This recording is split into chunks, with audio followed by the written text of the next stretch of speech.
जी हाँ दोस्तों, स्वागत है आप सभी का एनपीएस की न्यूज में। आज हम आपको बताएंगे देश दुनिया की 10 बड़ी खबरें। इससे पहले वीडियो अच्छी लगा तो वीडियो को लाइक, चैनल को सब्सक्राइब कर लें। महाराष्ट्र के पूर्व मुख्यमंत्री उद्धव ठाकरे की बढ़ सकती है मुश्किलें। जी हाँ दोस्तों, दरअसल आपको बता दें कि आज महाराष्ट्र में हुए चुनाव को किसकी बनेगी सरकार। दरअसल आपको बता दें, इसी को लेकर एक बार फिर से ओपिनियन पोल महाराष्ट्र के विधान 2024 के विधानसभा चुनाव में होंगे। लेकिन उससे पहले महाराष्ट्र की जनता का मूड जानने के लिए जी न्यूज के लिए वह ओपिनियन पोल किया है। दरअसल आपको बता दें, इसी को लेकर उन्होंने ओपिनियन पोल में 23 मई से लेकर 11 जून के दौरान किया गया था। इसके लिए महाराष्ट्र की सभी 288 विधानसभा सीटों पर 36,000 लोगों की राय ली गई थी। यह चुनाव के नतीजे नहीं बल्कि ओपिनियन पोल है। इसको लेकर किसी भी प्रकार के चुनाव को प्रभावित करने की कोशिश ना समझना जाए। जी हाँ दोस्तों, दरअसल आपको बता दें कि महाराष्ट्र में उद्धव ठाकरे की अनुयायी वाले महाविकास अघाड़ी की सत्ता छिनने और बीजेपी की शिवसेना, जी हाँ दोस्तों, शिवसेना के शिंदे के जी हाँ दोस्तों, सत्ता में आने का एक साल एक महीना पूरा हो गया है। दरअसल आपको बता दें कि इससे एक साल के महाराष्ट्र की राजनीति कितनी बदली है। शिवसेना में एक बंटवारे के बारे में मराठी मनुष्य को क्या सोचते हैं। दरअसल आपको बता दें, सबसे बड़ा सवाल यह है कि अगर विधानसभा चुनाव हो जाए तो महाराष्ट्र की जनता किसके साथ देगी। जी न्यूज ने वह सबसे बड़े ओपिनियन पोल में आज इस सवालों का जवाब मिला है। दरअसल आपको बता दें, जी न्यूज को लेकर आए महाराष्ट्र का सबसे बड़ा वैश्विक और सबसे भरोसेमंद ओपिनियन पोल हमारे दावों खगोले नहीं है। दरअसल क्योंकि महाराष्ट्र की जनता का मूड जानने के लिए हमने 288 सीटों पर 36,000 लोगों की राय जरूरी है। दरअसल आपको बता दें, इससे पहले इनके 36,000 लोगों के 21,000, जी हाँ दोस्तों, दरअसल आप 600 पुलिस और जी हाँ दोस्तों, दरअसल आपको बता दें कि 14,400 महिलाओं की राय है। ओपिनियन पोल में जुड़ी टीम, जी हाँ दोस्तों, दरअसल आपको बता दें 23 मई से लेकर 11 जून तक के लोगों ने बातचीत की गई थी। इस मुद्दे की तैयार सवालों में जवाब दिया है।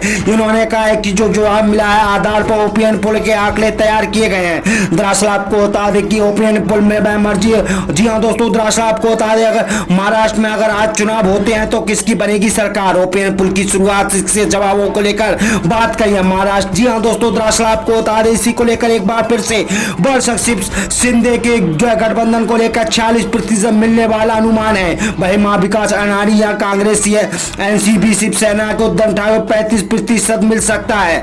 जी हाँ दोस्तों, दरअसल आपको बता दें, 2024 के लोकसभा चुनाव को लेकर बढ़ सकती है बिहार से मोदी अमित शाह की मुश्किलें। जी हाँ दोस्तों, दरअसल आपको बता दें कि लोकसभा चुनाव को लेकर 2024 की तैयारी को लेकर सभी पार्टियों के जोर शोर से जुटी है। लेकिन 2019 की अपेक्षा के 2024 के बिहार की राजनीतिक समीकरण काफी बदलने देखने को मिल रहा है। दरअसल आपको बता दें, वह बदलते समीकरण में किसको फायदा हो किसको नुकसान हो सकता है, यह आंकड़ों के समझ जा सकता है। बड़े सवालों पर एनडीए की स्थिति में 2019 के जी हाँ 2019 में बाली हो सकती है। कुछ समझते हैं इस बारे में बिहार की राजनीतिक समीकरण। जी हाँ दोस्तों, दरअसल आपको बता दें कि बिहार के आंकड़ों को लेकर 2019 के एनडीए को बिहार में, जी हाँ दोस्तों, दरअसल आपको बता दें 53.5% वोट के साथ बड़ी सफलता मिली थी। इसके बीजेपी, जेडीयू और लोक जनशक्ति पार्टी को मिलकर चुनाव लड़ा था और 40 से 39 सीटें एनडीए के खाते में गई थी।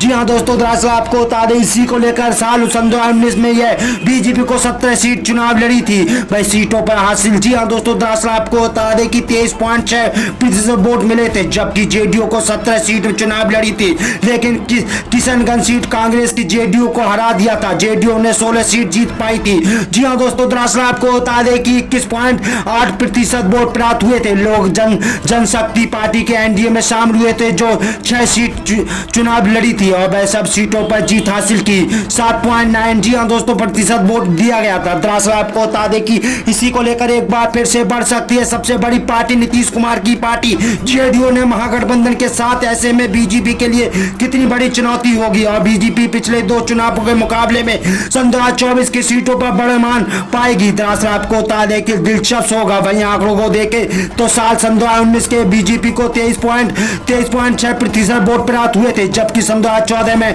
29% वोट मिले थे। जी हाँ दोस्तों, दरअसल आपको बता दें कि हाल ही में 2019 में 17 सीटों पर चुनाव लड़ी थी, जबकि 2014 में 30 सीटों पर चुनाव लड़ी थी।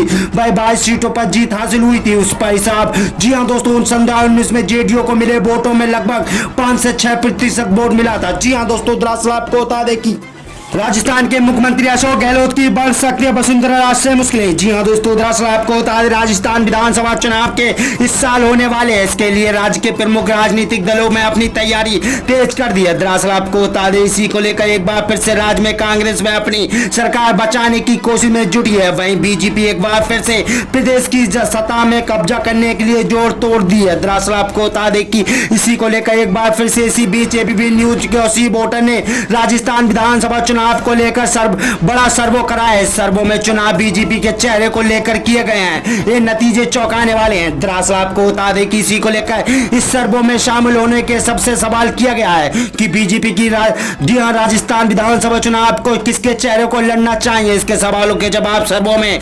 जी हाँ दोस्तों, दरअसल आपको बता दें 51% लोगों ने कहा है कि बीजेपी के राजस्थान विधानसभा चुनाव में प्रधानमंत्री नरेंद्र मोदी के चेहरे पर लड़ना चाहिए। केवल 26% लोग ही कह रहे हैं बीजेपी राज्य की पूर्व मुख्यमंत्री वसुंधरा राज के चेहरे पर चुनाव लड़ना चाहिए। वहीं इस सर्वो में शामिल 23% लोगों ने कई राय नहीं दी है। दरअसल आपको बता दें कि राजस्थान विधानसभा चुनाव में बीजेपी राजस्थान में किसी चेहरे पर लड़ना चाहिए। दरअसल आपको बता दें कि राजस्थान में साल के अंत में तक विधानसभा चुनाव हो सकते हैं। इसके करीबी 6 महीने। जी हाँ दोस्तों, दरअसल आपको बता दें कि इसी को लेकर एक बार फिर से बढ़ सकती है मुश्किलें। जी हाँ दोस्तों, दरअसल आपको बता दें राजस्थान में बीजेपी सभी इस पार्टी को ऐलान किया है कि राज्य में किसी चेहरे पर चुनाव लड़े तो राजस्थान के पूर्व मुख्यमंत्री वसुंधरा राज और केंद्रीय मंत्री गिरिराज सिंह शेखावत के मुख्यमंत्री पद के चेहरे का बड़ा दावेदार माना जा रहा है। इसके अलावा राज्य में बीजेपी सीपी जोशी, विधानसभा नेता विपक्षी राजेंद्र राठौर और राज्यसभा सांसद करुणी लाल मीणा को भी सीएम पद पर दावेदार माना जा रहा है। जी हाँ दोस्तों, दरअसल आपको बता दें कि इसी को लेकर एक बार फिर से बढ़ सकती है मुश्किलें। जी हाँ दोस्तों, दरअसल आपको बता दें कि पूर्व मुख्यमंत्री वसुंधरा राज, दरअसल आपको बता दें कि केंद्रीय मंत्री गजेंद्र सिंह शेखावत को मुख्यमंत्री पद के चेहरे का बड़े दावेदार माना जा रहा है। जी हाँ दोस्तों, दरअसल आपको बता दें इसी को लेकर एक बार फिर से बढ़ सकते हैं राजस्थान के मुख्यमंत्री अशोक गहलोत की मुश्किलें।